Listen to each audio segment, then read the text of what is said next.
So in this video we will discuss about page fault. Okay, this is a continuation to the virtual memory video. Okay, in virtual memory we have discussed what is page fault. This is the theory part of the page fault.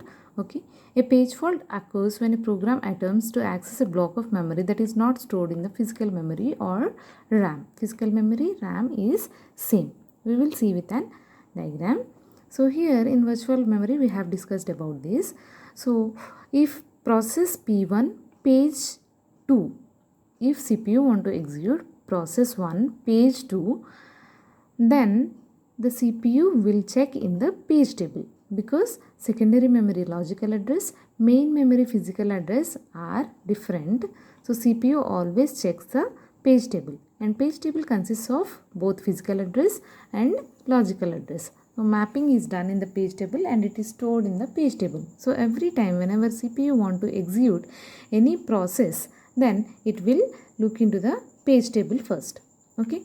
So now if CPU want to execute process 1 page 2, then that time CPU will go to the page table and it will search for it. So here process 1 page 2 is not available here. So this is nothing but invalid or absent thing, means in main memory that particular process 1 page 2 is not available.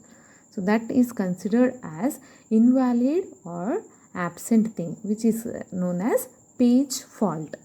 Okay, if CPU is searching for a particular page or frame and that is not available in the page table or in the main memory, then that is considered as a page table here.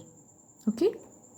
So the fault notifies the operating system that it must locate in the data in the virtual memory, then transfer it from the storage device such as an HDD or SSD to the system RAM. If page fault occurs, what happens? Then CPU will gives the control to the operating system, and operating system will search for the same page in the secondary memory and it will load into the main memory, and same will be updated in the page table. Then CPU again will access the page table and then it will search in the main memory to get executed. Okay, this is how page fault is there.